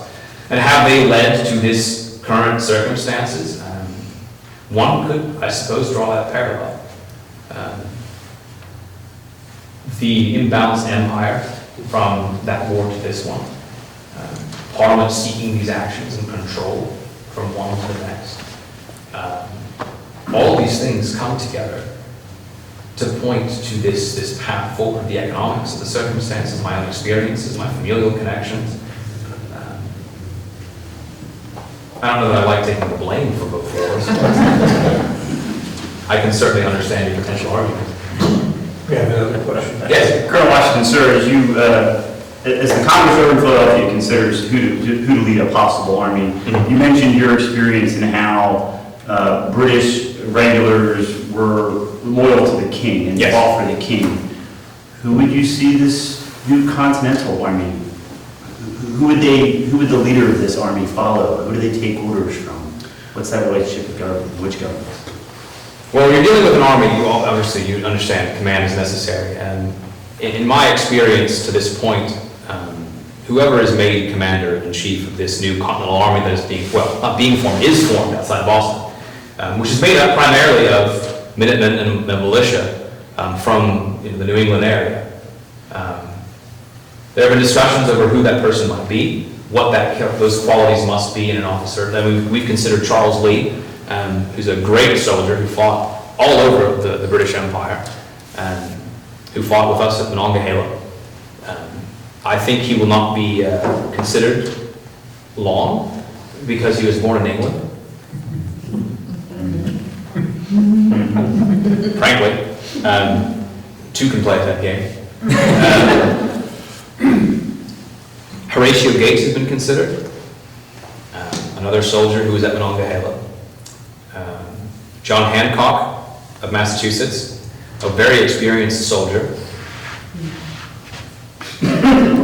Really? He's a smuggler, just like everyone in Massachusetts. They were good bringers. If I could take the liberty of off of this question, though, the colonies are separate colonies. They're not united colonies. No. Not just yet. They might become. But we are not. But if you or whoever gets nominated will have to lead or first create an army and then instill in that army some sense of loyalty to something greater than the individual colony. Exactly. How do you going to do that? To that exact point, that is the problem with Lee and Gates and Hancock, because Hancock is of Massachusetts. And if we wish this to be a unified thing, if all of us are coming together for the sake of unity, in common concert, to seek, and this is important, to seek reconciliation with the crown, we must have general unity. We cannot split apart into petty factionalism like we have done so many times before. And so you cannot select a man of Massachusetts, frankly, because it is a Massachusetts army. And if it is a Massachusetts army led by a Massachusetts man, what reason does South Carolina be involved in this? None whatsoever. So that has to be taken into consideration. If the army were reversed, if it was an army made up of South Carolinians, North Carolinians, and Virginians, they would have to appoint someone from Massachusetts to balance those two things. But it cannot just be someone from a different place. It must be someone with experience. It must be someone with understanding. It must be someone willing to bring together disparate voices and listen to, as you put it earlier, counsel of war. It must be someone who is dedicated not to individualism, but to unity in every capacity, who can bring together these various things, who can frankly help Congress understand the reality of conflict, what war is going to be. Many of these men who served in Congress were children 20 years ago, some of them. He's not in Congress, but you all know, what's his name, Peter Jefferson's boy. Thomas. He's, what, now he's 30-something years old, I'm 40, let's not talk about that, I'm old, I'm over 40. But Thomas, he was a child. He was 13, 14 during the late war. Patrick Henry, a man who I consider a friend, who was loved in Virginia. He was barely an adult in the late war. Actually, he wasn't. He's 6 years younger than me, so he became an adult during the war. It's totally different. And so whoever leads this, that's why Gates and Lee were considered, because of this relationship between those two things. And frankly, sir, to your point, someone who will listen to Congress, because Congress is the civilian authority. And whoever is appointed to lead it must submit themselves to that civilian authority, lest we have a Julius Caesar, lest we have a man who takes over everything. Colonel Washington, I have a question. I'm a Maryland man myself. Oh, excellent. Lovely people, Marylanders. Small Virginia, really, you know. You say that you did not have ambition or were seeking a military post, yet my understanding is that the entire time during the Continental Congress, you were wearing your military uniform. Was that a simple nudge or what was the purpose for that? I take your meaning. I did bring my uniform to the Second Continental Congress, not this one, actually, a different one. I brought what's referred to as the Virginia Independent Company uniform, blue and buff, which was formed after our house was dissolved in Virginia. The government was dissolved after the tea business. We put out a protest, and we were dissolved for it. And because of that, our militia lapsed, and so we, after the first Congress, along with non-importation and on-exportation, things that you mentioned earlier, we determined that we would form independent companies, allowed by British common law under these circumstances, to defend our rights, not rebellion, to defend the colonies. And so I was made commander of the Fairfax County, and I had knocked together the blue and buff uniform. And I wore it to the Congress along with the sword, which is so very well hidden by my uniform today, with the intention of proving that Virginia was ready to defend those rights if necessary. And I would be lying to say that in this involvement that we find that I did not expect some sort of military appointment. I would be lying. I do not wish the military appointment. But now we come back to my very first conversation. The very first thing I said to all of you, this idea of virtue, of service to one's country, one's family, one's king. Well, still one's king at that point. Still this point. I am not my own man because of who I am born to be, because of whom I am married to, because of the positions I have held as a soldier and as a government member. I have certain obligations, certain pieces of service. And if asked to do something, even to my own detriment, I must, because of my own moral, whatever it may be, lack of inferiority, lack of education, you can decide what you think it is. I must walk in those things. So yes, I expected some sort of military involvement. I've been asked everything under the sun about military circumstances, how to supply an army, and we've been here, in the government in Virginia. My primary function was a fellow who took care of the veterans in the late war. Every time they would come forward with needing support or supply, I was the one who was appointed to those committees. Men who'd lost life and limb, men who had died in conflict whose families needed support, I was the man put on those committees. Anything dealing with our Indian allies who supported us, I was the man put on those committees. I have been Virginia's effectively military advisor for the last 15 years of my career. And so to Congress, it's the exact same thing that is true. So yes, you're correct. Did not expect this particular possibility. I wrote to my wife, well, I'll tell you. I pretended earlier that it hasn't happened. It has. I've been appointed Commander-in-Chief of the Army.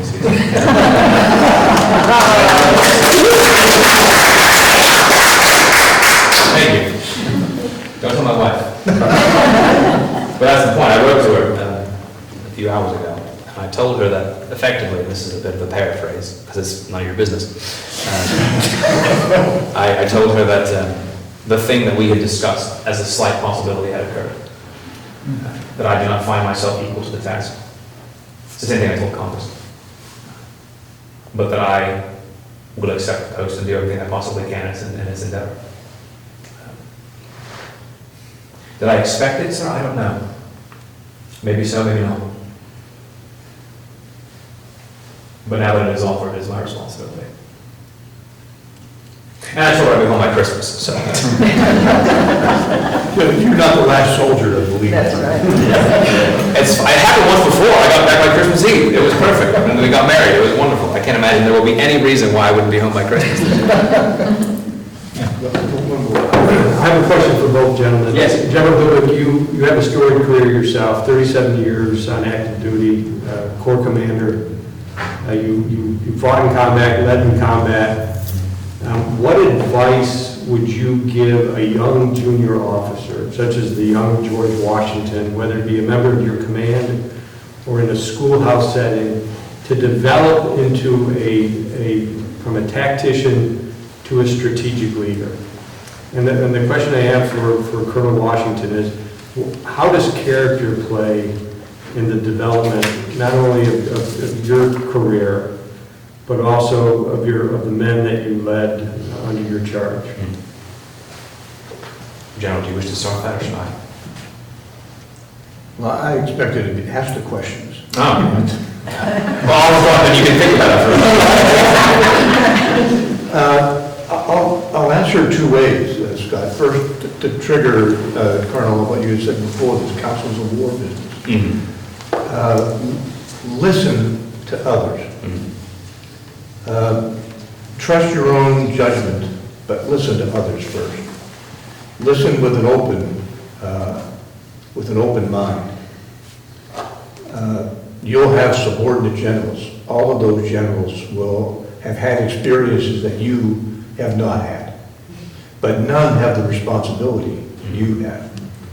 So make the final decision, but listen to others en route. So that would be my first bit of advice. Second, in developing a strategic outlook, I would again leverage one of your comments on the civil-military relationship, your relationship with Congress.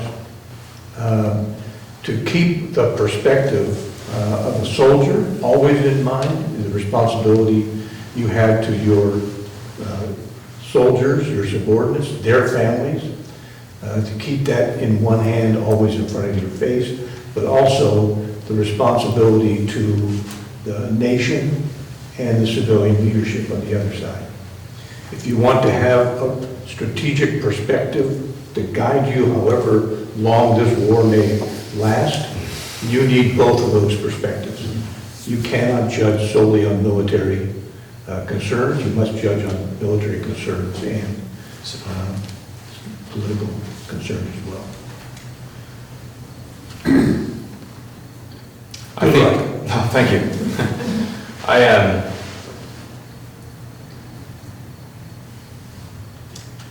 I frankly tremble at what is to come.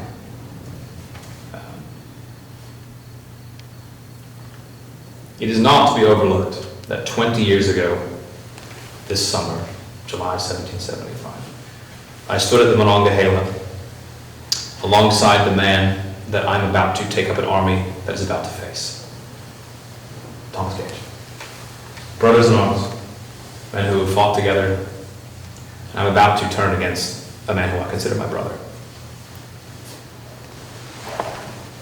So what to do in these circumstances? And I take your point very, very well. It's something that I struggled to learn in the late war against the French, and all those experiences with governmental concerns and problems and my own youthful ambitions and arrogance and all these things come together to hone what must come forward. And I think that lesson that we talked about, that I will bring around full circle for necessity. That's what I told my officers.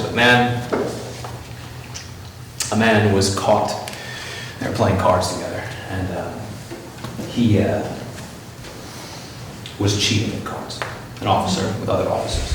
Commanding a higher ranking officer with lower ranking officers. And this cheating breaks military code, so we drummed him out of the service. And in the aftermath of this, I told my soldiers, my officers, something that I had been learning for the last couple of years, and that I've learned even more so since then, that an officer is made by how they behave when they have the role, not by the fact that they are supposed to have it. Just because you were born to privilege does not make you a good officer. And I will point that forward in that next few years, though I am a man born to a bit of an aristocracy, and have benefited from it, and will my entire life, I imagine. There were many men who served in the ranks, some sergeants, some corporals, who eventually worked their way up under my command to be lieutenants and captains, because they'd proven themselves to be worthy of combat. And I've talked, I could whine, and I did when I was younger. I whined a lot to the governor, good heavens, every other letter, actually every letter I ever wrote to him. And sometimes with the youthful ambition and justice of wishing to be right and that done. I told him one time that, yes, I admitted I did not know what I was doing, I was a young man, but he had been a man of government for 40 years and he didn't know what he was doing, so how could he expect me to know? Not the kind of thing you write to a superior civilian authority every week for 3.5 years. Unless, of course, you're Colonel George Washington. But in spite of all those complaints and those things, and the fact that I have no doubt, because our own government in Virginia was incompetent at times and struggled to lead, I know Congress will struggle. Why? Because they are not men of war, they are men of politics. And that is not a castigation, that is a reality. But at the end of the day, every single soldier, every single officer, every single civilian under my care is my responsibility. And in that late war, I bore that burden. And it was a hard lesson to learn, that every murdered child lie at my doorstep. And so as this war comes, it is my responsibility to bear that burden yet again. And such is the burden of all, not just military leadership, but all leadership in my experience. So that is what I will say. And I will sit back down again. Now, there it is. Do we have any other questions for Colonel Washington? Or General Dubik while we're here. I might wish to, in these next few months, I could probably use some advice. If you have any suggestions, I would be more than happy. Perhaps you wish to come out of retirement with me, and we can be very happy. Probably as an unpaid adjutant, though. So, I think that would be good, very good. General Dubik and Colonel Washington, I have another question. Before post-traumatic stress has become a glaring issue over the longest war in U.S. history now, based on our involvement in Iraq and Afghanistan. 20 years of conflict, multiple deployments. And I'm sure the men during the French and Indian War, as well as the American Revolution, suffered from similar mental stress, anguish, etc. How did the leadership in the Continental Army deal with those men who served a long campaign, very little pay, terrible conditions, but yet, you know, help you build a nation that we are here to be privileged to be part of today? It is a question that I will use some mental gymnastics to dance around. Why? Because in our time, in my time, the concept you just described does not exist. This idea of psychological impacts of combat, it is not a quantified term. And so I will straddle very adeptly the modern age and the past. In case you didn't know, I'm not actually George Washington, just. But this is, I'll step aside from the pretension for a second, because I think it's a question that needs direction. So the thing that's interesting about the 7 Years' War especially, and the Revolution, is that we see, when you start delving into it, you start seeing soldiers impacting these stories, that when you step back, not very far at all, you realize connections. You all know who Patrick Henry is, right? Mm-hmm. Yeah. I said y'all, good grief. Virginian right here. But so Patrick Henry's son served, I think it's Monmouth. It's either Monmouth or Germantown. Forgive me for forgetting which one. But this is in the Revolution. After the battle was over, he lost a bunch of his friends that had come up with him. And he's described as going out, trying to find them. And I believe the report says either he got to the place where they had died, where they had fought, or found one of their bodies. And he draws his cutlass out and just starts wildly hacking at the grass for about 10 minutes, screaming out of his mind, and then just collapses and becomes comatose. And they don't know what's wrong with him. He's not physically wounded, he didn't get hurt. I mean, he's wounded, I think, but they can't, it's not a head thing, they just don't understand. And that's Patrick Henry's son, right? That's one of the leaders of Virginia's, and really the world at that time, the whole colonies, and he's impacted that way. You know, you look at Washington's guys in the 7 Years' War. I mentioned, the dysentery, 9 months of that should have killed him. 9 months of dysentery, you don't survive 9 months of dysentery. I mean, you just don't, right? So the question then becomes, as we're diving into this, what else was going on? Was it just dysentery, right? He has tuberculosis, consumption, he talks about it, but he talks about this thing called pleuritic pains, which is 18th century terminology for upper stomach, diaphragmatic kinds of stuff. And the best we can figure, he collapses. He started getting sick in August. This is his 57th. By November, he can't stand up. He collapses in front of everybody. And they send him home. And basically, the doctor says the stress of the campaign has gotten to you. You got to go home and rest and recover. And the description of it sounds a lot like aspects of anxiety disorder, also sometimes known as combat fatigue. And it takes him 9 months to recover. And then by the end of the next year, he's broken down again. Washington describes Braddock's defeat 40 years after it happened in a letter to one of his officers from the 7 Years' War. And he talks about riding from the battle 40 miles at night with 2 other guys to warn the second half of the army. And as they're going through this 12-foot road that we talked about with the stumps cut, 2 or 3 feet off the ground, they're on hand and foot because they're afraid they're going to lose their way. And he says that the screams, the wounded, and the dying, and the guys lost in the woods were echoing all 40 miles. And he says it was enough to pierce the heart of adamant. So when someone asks him, this is in 1786, asks him to recount his war experience, one of his own officers from the Revolution, the first thing he talks about, and the only thing he talks about, is the 5 times he almost died in the 7 Years' War, and the guys who did.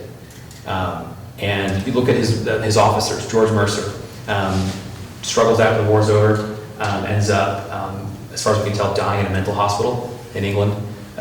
Lieutenant Colonel Adam Stevens, raging alcoholic, never gets married, never finds a family settled circumstance, ends up getting drunk out of the service for being drunk in the field at one of the military battles in the Revolution. Robert Stobo, one of Washington's officers, who was imprisoned in France for 3 years of conflict, broke out 3 different times, got all the way from Quebec to New York with himself and a family, with 2 girls under the age of 11, and another soldier, got all the way there, and he talks about some of the stuff that they did to survive that, including some horrific personal stuff. They come upon an Indian man and his wife. The guy realizes they're English prisoners who've escaped, starts to shout to a French garrison that's less than 200 yards away. They kill the guy. His wife starts wailing. They kill her. They weight their bodies, throw them into a river, and then the river that's right next to him, and then the dog of the Indian runs over and just starts baying, and they kill the dog and throw it in the river. Stobo is a Scottish man who hopes for military appointment the same like Washington does. Washington writes him in 1771, trying to say, hey, you got land grants out in the Ohio Valley. He joined the British Army by that point. He was a captain. Never could get above captain. Scottish. Right? And he's over in his barracks in London. Washington writes to him saying, hey, I've got this land grant, come right back. He gets a letter back from one of his heirs because Captain Stowe, the week before, had blown out his brains. And William Byrd, another guy, kills himself. you see officer after officer after officer and soldier after soldier. I was going back to the House of Burgesses records a couple of days ago, just in preparation for this, and the first couple of years of Washington's service in 59 and 60.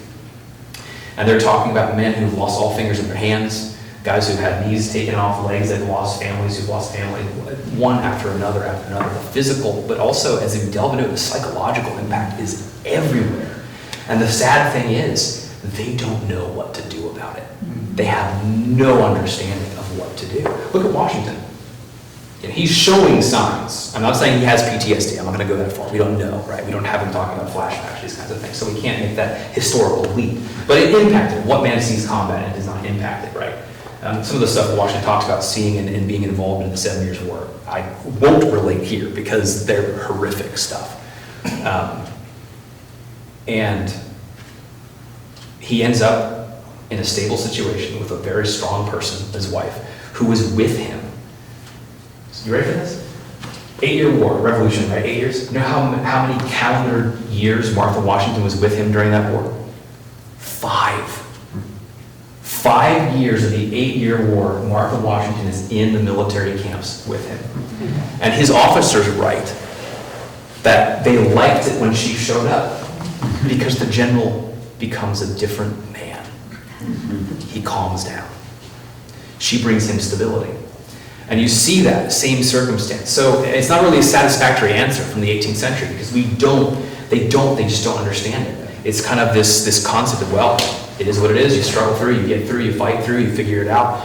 Life is cheap, it's tough. We see references to what we understand now as, soldiers' heart in the Civil War, shell shock in World War I. These other concepts. The first really writing we see about this idea, officially other than cowardice, which is used a lot, frankly, is in Napoleonic Wars. His Surgeon General writes about men who have seen so much combat that they just wish to go home. And so he starts writing about, well, how do we, it's not, he doesn't call it, it's not a brain injury, but there's some language he uses, which I'm forgetting right now, to distinguish that they haven't been physically hurt, but all they can think of is going home. And so frankly, unsatisfactorily, the response for those who seem to have these sort of circumstances is grin and bear it, push through it, hide it, because again, cowardice. Look at George Muse, right? The guy that has this combat and freaks out and goes and hides inside. Washington never countenances that guy again. We have a letter from between the two of them that exists in the 1760s, where Muse is basically complaining that he didn't get enough land from the land bounties. And Washington basically says, in short, you're a coward, you're a scumbag, and if you weren't drunk when you wrote this letter, I would demand satisfaction of you, but because I know you're an alcoholic, raging lunatic, I'm not going to even give you the time of day. You got exactly what you deserve. I guarantee you this is our last bit of correspondence. Yeah. It's hard stuff. And so it's again, unsatisfactory answer because I wish, but that's the reality of it. So it's there. You got to look for it, but it is most certainly there. And they just didn't understand it. They did not understand it.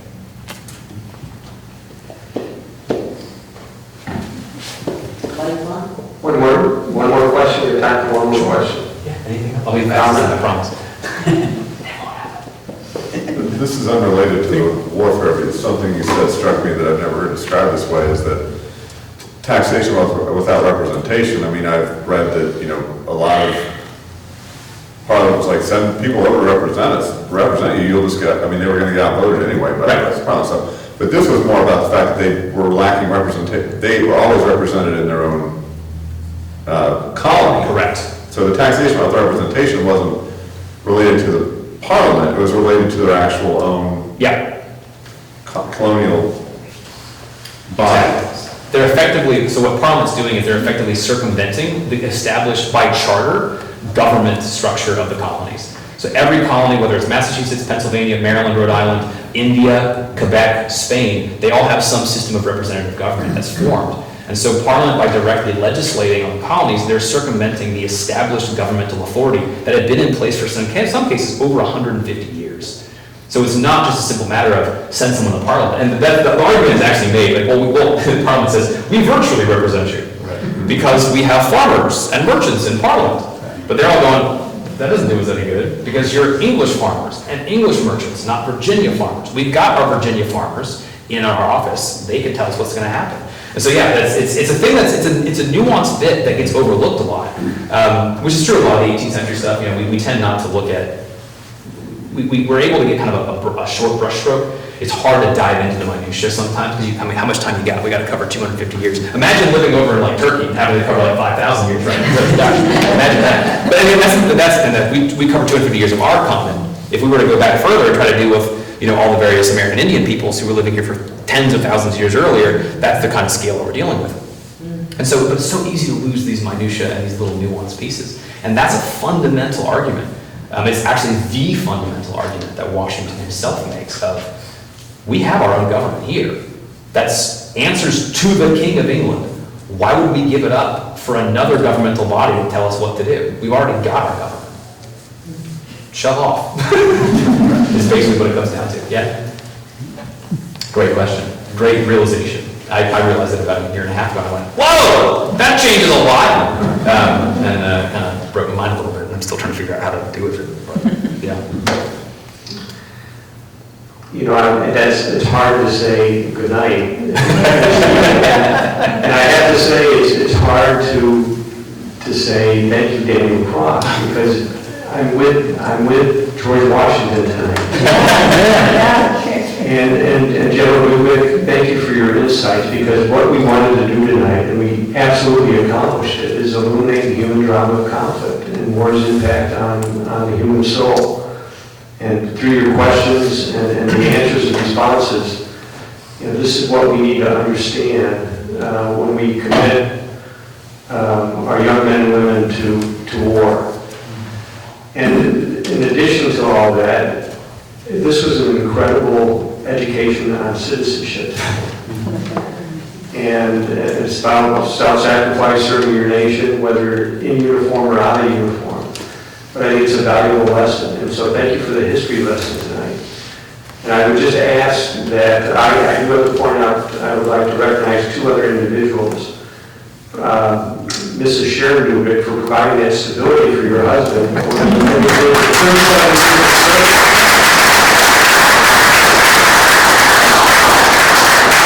And there's no doubt that George Washington was a man of character, honesty, courage, friendship, et cetera, and a lot of that is also in Daniel Cross. And there's a person responsible, there's probably two people, but there's one here tonight, which is Daniel Cross's father, Walt Cross.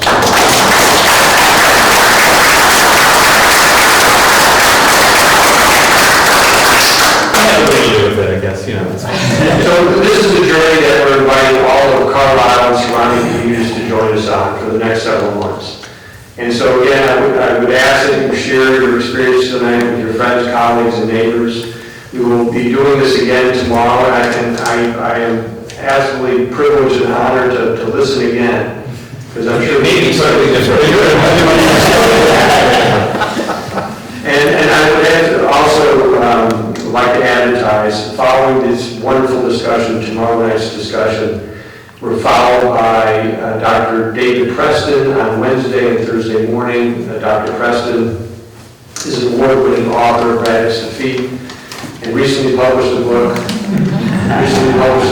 The Other Face of Battle, but he's a colonial historian, and he'll be with us Wednesday evening here at the in Todd Hall as well, from 6:30 to 8:30 on Wednesday, from 10 to 11:30 Thursday morning.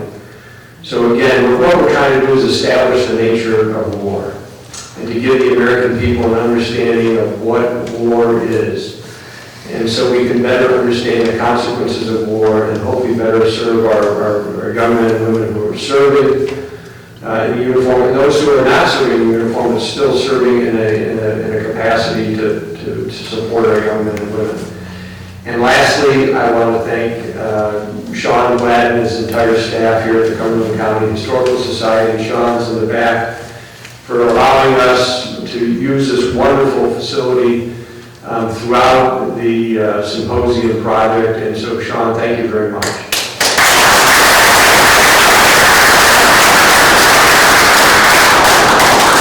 can follow us on our website, warpeacejustice.org, and if on your way out, please grab a information card, which is on the table. That will give you a little bit more information of the project.